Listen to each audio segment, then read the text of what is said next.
साथ अच्छे व्यक्ति तो बनना ही है, उसके साथ-साथ हमें एक शून्यता का अभ्यास तो करना ही है, क्योंकि आप हमारे मित्र हैं, हमारे दोस्त हैं और जितना हो सके बोधचित्त का अभ्यास करते रहें। दोस्तों, नमो बुद्धाय टच तिलक। आज परम पावन दलाई लामा जी ने तिब्बती युवाओं के लिए, तिब्बती अर्थात टीसीबी के जो बच्चे हैं उनके लिए प्रवचन प्रारंभ किया और आज और कल 2 दिवसीय प्रवचन का आयोजन हुआ और आज प्रथम दिन था और कल दूसरा दिन होगा। तो आज परम पावन जी का जो विषय था वो बोधचित्त के ऊपर था और बोधचित्त उत्पाद करना और सरल गमन करना। तो आज परम पावन जी ने बोधचित्त को लेकर के काफ़ी गंभीरता से बच्चों के सामने अपने विचार रखे, उनको उपदेश दिया। तो परम पावन जी ने आज प्रवचन में यही कहा कि बोधचित्त का जितना आप अच्छा से अभ्यास करेंगे उससे आपके मन को तो तसल्ली मिलेगी, खुशी मिलेगी।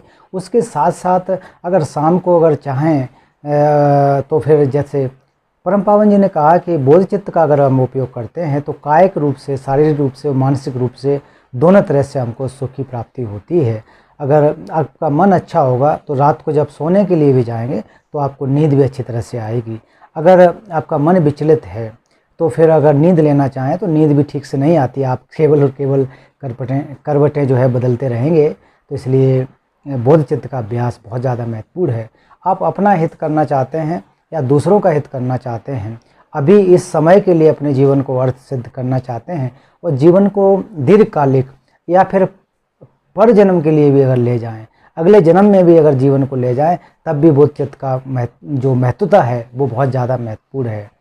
क्योंकि बोधचित्त का अगर आप अभ्यास करेंगे तो परहित के बारे में सोचना है, दूसरों के बारे में हमें चिंतन करना है और जब दूसरों के बारे में चिंतन करेंगे तो आपका जो अपना अर्थ है वो स्वयं सिद्ध हो जाता है। ये परम पावन जी ने कहा है और बोधचर्या अवतार के अनुसार भी कि दूसरों का जितना हम हित करेंगे उतना अपना हित हो जाता है। तो आचार्य शांतिदेव के जो ग्रंथ हैं बोधचर्या अवतार, उसमें से परम पावन जी ने कोट किया कि जब तक इस पृथ्वी पर जीवधारी स्थित रहेंगे वो भी किस प्रकार से आकाश जैसे आकाश विशाल है, अनंत है, उसी प्रकार से जीवधारी भी अनंत है, उनकी कोई संख्या नहीं होती है। वो जब तक रहेंगे तब तक मैं भी पृथ्वी पर रह करके सत्यों का हित करूँगा। तो इस प्रकार की हमारी प्रेरणा होनी चाहिए, भावना होनी चाहिए, इस प्रकार की हमारी एक दृढ़ इच्छा होनी चाहिए। तब जाकर के अगर बोधचित्त उत्पन्न करते हैं तो निश्चित रूप से आपका इसमें सिद्ध होता है और बोधि को प्राप्त करने के नज़दीक ले जाता है। परम पावन जी ने आज इसकी महत्वता के बारे में उपदेश दिया। बच्चों से परम पावन जी ने कहा कि जो करुणा है वो हमें नज़दीक लाती है, लोगों को नज़दीक लेकर के आती है, और क्रोध है वो लोगों को दूर भगाती है। अगर आप बच्चे लोग यहाँ पर आए हुए हैं, अच्छी तरह से अगर करुणा का और बोधचित्त का अभ्यास नहीं करेंगे तो फिर लोग आपसे कहेंगे ये तो अच्छा व्यक्ति नहीं है, बुरा व्यक्ति है। इसलिए आप लोगों को एक अच्छा स्टूडेंट बनना, अच्छा व्यक्ति बनना है। तो परम पावन जी ने उन लोगों से ये कहा। और हमें सभी जीवधारियों के बारे में सोचना है, चाहे छोटा हो चाहे बड़ा हो, हमें सब के बारे में एक समान विचारधारा से सोचना है कि सभी का कल्याण हो सके, सभी का हित हो सके। और जब बोधचित्त में भी परम पावन जी ने जब कहा तो 2 प्रकार के बोधचित्त, समृद्ध बोधचित्त और परमार्थ बोधचित्त। तो समृद्ध बोधचित्त के बारे में एक जो हम अपने लौकिक रूप से बोधचित्त को उत्पन्न करते हैं तो उसके आधार पर, और फिर जब परमार्थ के बारे में परम पावन जी ने कहा तो उसमें कहा कि जो मैं और मेरा के जो हमारा विचार उत्पन्न हो जाता है तो मैं अपने लिए करूं केवल और केवल एक व्यक्ति के हिसाब से, उसके हिसाब फिर अनुसार फिर दूसरों के लिए अगर जब विचार करते हैं और तो ज़्यादा अच्छा हो सकता है। और मैं और मेरे की भावना जो है अटैचमेंट की वजह से आती है, स्वयं के अटैचमेंट की वजह से आती है, आसक्ति की वजह से आती है, जिसको हमें हटाना है। इसको हटा करके दूसरों को अपने साथ पे लेना है। मैं के जगह पर पद को लेंगे, दूसरों को लेंगे, तो वो आपका जो बोधचित्त है वो बहुत ज़्यादा गंभीर होगा। तो फिर परमार्थ और समृद्ध बोधचित्त दोनों पर परम पावन जी ने ध्यान भी करवाया और थोड़े थोड़े समय तक आप इसको ध्यान करें। और उन्होंने कहा कि मान लीजिए मैं या फिर आत्मा है वो कहाँ है, मेरा हाथ तो मैं नहीं है, सिर में मैं तो नहीं है, हृदय में तो मैं नहीं है, ये मेरा हाथ, मेरा सिर, मेरा शरीर, इस प्रकार से हम व्याख्या करते हैं। लेकिन मैं या फिर जिसको और जो आत्मा के रूप में मानते हैं वो स्वतंत्र सत्ता से नहीं होते हैं। केवल और केवल वो आरोपित मात्र हैं। वो हमारे 5 स्कंदों को आधार बना करके एक संज्ञा दी गई है, नाम दिया गया है। परम पावन जी ने बच्चों से उदाहरण दे करके कहा कि आप देख रहे हैं कि यहाँ पर दलाई लामा जी हैं, तो दलाई लामा कहाँ पर हैं? क्या उनका सिर है? तो ये जो आप काय देख रहे हैं, तो ये शरीर उनका दलाई लामा का शरीर है। जो शब्द सुन रहे हैं वो दलाई लामा के शब्द हैं, लेकिन हकीकत में दलाई लामा जी कहाँ हैं? उसी प्रकार से आप अपने आप में परीक्षण करें। उसी प्रकार से बुद्ध के भी रूप में देखें, बुद्ध की जो प्रतिमा देखते हैं तो उनके भी देखेंगे तो बुद्ध वास्तव में क्या है, कहाँ पर हैं? तो इस प्रकार से देखा जाए कि सब चीज़ें स्वभाव से सिद्ध नहीं होती हैं, केवल केवल नाम मात्र से आरोपित की जाती हैं। तो फिर माध्यमिक अवतरण को उन्होंने कोट किया, लमरिम को कोट किया। कुल मिला के इसका जो सार है, तो सार के रूप में जो भी चीज़ें हम देखते हैं वो स्वतंत्र सत्ता से अस्तित्व में नहीं होती हैं। उनका सब कुछ इंटरडिपेंडेंट होता है, एक दूसरे पर आश्रित होता है, आधारित होता है। तो कुल मिलाकर के आज परम पावन जी के प्रवचन का अगर हम सार देखेंगे तो परम पावन जी के प्रवचन का जो मूल सार है, जो एसेंस है, वो यही है कि आत्मा रूपी जो हम जिसको मान करके बैठे हैं उसकी स्वतंत्र सत्ता नहीं होती है। कोई इंटरडिपेंडेंट जो सेल्फ है, आत्मा है, वो नहीं होती है। जो भी जिसके भी हम इसको कहा जाता है वो केवल आरोपित होकर के, नाम मात्र से आरोपित हो रहे, इंटरडिपेंडेंट रूप में वो देखने को मिलती है। तो इसलिए हमें परमार्थ को समझने की कोशिश करना चाहिए। जो समृद्ध सत्य है, परमार्थ सत्य, उन दोनों को सबसे महत्वपूर्ण जो है वो उस परमार्थ सत्य को हमें समझने की कोशिश करना चाहिए, तभी जाकर के हम हमारे अंदर के क्लेश को नष्ट कर सकते हैं। और परम पावन जी ने कहा कि मुझे बारे में अगर लोग कोई बुरा बोलते हैं, निंदा भी करते हैं, तो मुझे उससे कोई वो नहीं है, क्योंकि मेरा जो निंदा करना, ये सब करना केवल इस जीवन की बात है। ये जीवन तो निरंतर चलेगा। ये हमारा जो बुद्धत्व की तरफ जो अग्रसर है वो निरंतर चलने वाला है। हमें अगले जीवन के बारे में सोचना है। तो आप सभी लोगों को अगले जीवन के बारे में सोचना है। अभी हमें बहुत ज़्यादा किसी ने निंदा कर दी, तारीफ़ कर दी, तो उसमें ना तो बहुत ज़्यादा खुशी होना है, ना बहुत ज़्यादा दुखी होना है, क्योंकि हमें दूसरे के बारे में सोचना है।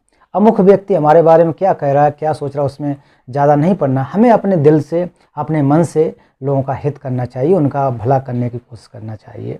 तो ओवरऑल कहें कि परम पावन जी ने जैसे ही ये भी बार बार कहा कि मैं हर रोज़ जैसे ही सुबह उठता हूँ तो आकाश समान अनंत जीवधारी हैं, उनका मैं एक प्रकार से स्मरण करता हूँ। उनको सुख हो, उनको खुशी प्राप्त हो, बुद्धत्व की प्राप्ति हो, ये मेरी प्रार्थना होती है। केवल मनुष्य लोग के लिए नहीं, जितने भी जीवधारी, उन सभी जीवधारियों के लिए मेरी प्रार्थना होती है, प्रार्थना होती है। तो ये मोटा मोटी रूप में कहा जाए तो परम पावन जी के प्रवचन का ये एसेंस था, सार था। अंत में टीसीबी के बच्चों ने परम पावन जी से कुछ प्रश्न किए और उनका उत्तर परम पावन जी ने इस प्रकार से दिया। मेरा प्रश्न ये है कि हमें विद्यार्थी होने के नाते तो हमें एक अच्छा विद्यार्थी कैसे बनना चाहिए। तो आज तिब्बत में भी बहुत ज़्यादा जो है, बहुत जो भौतिक विकास की बात करें तो तिब्बत के लोग बहुत ज़्यादा भौतिक विकास पर ध्यान नहीं देते थे। और प्रारंभिक अवस्था में जब स्कूल में जाते थे तो वो हमारे जो रंगों के भेद हैं, जो कुल मिलाकर के जो मनोविज्ञान में जिसकी व्याख्या की गई उसका अभ्यास करते थे। और जो विहार होते थे, महाविहारों में जाकर के बौद्ध दर्शन का अध्ययन करते थे। तो उस समय जब अभ्यास करते थे तो उनके जो विचार हैं वो बहुत ज़्यादा बड़े हो जाते थे, अर्थात कहा जाए कि उनकी सोच है वो अच्छी विकसित हो जाती थी। अगर आपने जो बौद्ध धर्म के बारे में अध्ययन किया है तो निश्चित रूप से उसमें लाभ होता है, क्योंकि आधुनिक जो शिक्षा है उसमें ज़्यादातर भौतिक विकास की बात करते हैं। तो निश्चित रूप से अगर आप थोड़ा आप दर्शन को पढ़ोगे तो आपका मन भी इधर उधर विचलित नहीं होगा। तो भारत में अगर देखें, भारत में की जो शिक्षा देखें वो ज़्यादातर पश्चात देशों से आई शिक्षा है। और जो भारत की अपनी मूल व्यवस्था है उसमें अगर देखें तो जो हमारे प्रमाण हैं, इत्यादि हैं।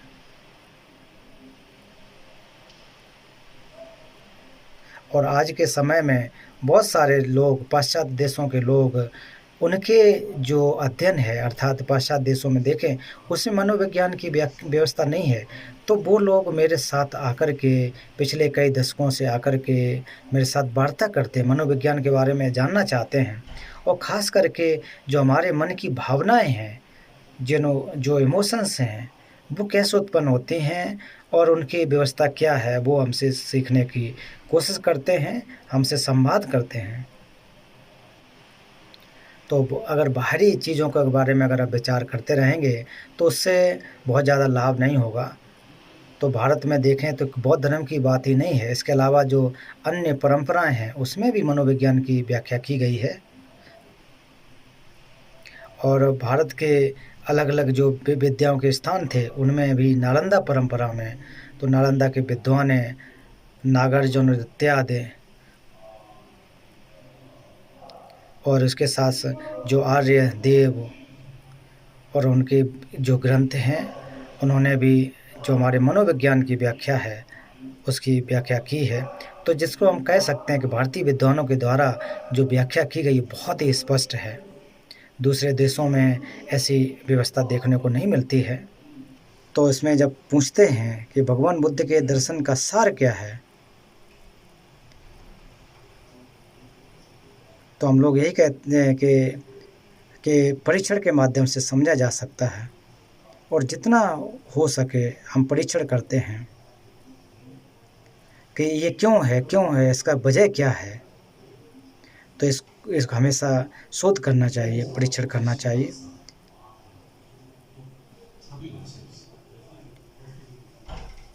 तो अगर क्रिश्चियन की बात अगर करें तो ईश्वर कहाँ है, तो वो हमेशा यही कहते हैं कि ईश्वर को बनाए हैं। तो अगर प्रश्न पूछते हैं कि यहाँ पर इतने ज़्यादा समस्याएं हैं, तो ईश्वर ने क्यों समस्याएं बनाई हैं, तो जब प्रश्न पूछोगे तो कोई उत्तर नहीं मिलेगा। जो मेरा जो मस्तिष्क है, दिमाग है, बहुत तेज है, तो इसलिए आप लोग ध्यान दोगे, अध्ययन करोगे, तो निश्चित रूप आप भी वैसे बन सकते हैं। तो भगवान बुद्ध के वचनों में हमें केवल श्रद्धा नहीं रखनी है, उनका परीक्षण करना है। और ऐसा भी नहीं मानना कि मैं कह रहा हूँ, दलाई लामा जी ने कहा है तो बस मान लो। आपको उसमें परीक्षण करें कि क्यों कह रहे हैं, क्या वजह है। तो आप इस प्रकार से करें। आपको नमस्कार टस्तिले। तो मैं 15-20 वर्ष तक तो निश्चित रूप से रहूँगा। तो हम लोगों का जो साथ है वो हमेशा बना रहेगा। आप अच्छी तरह से रहें, खुशी खुशी से रहें। टस्तिले।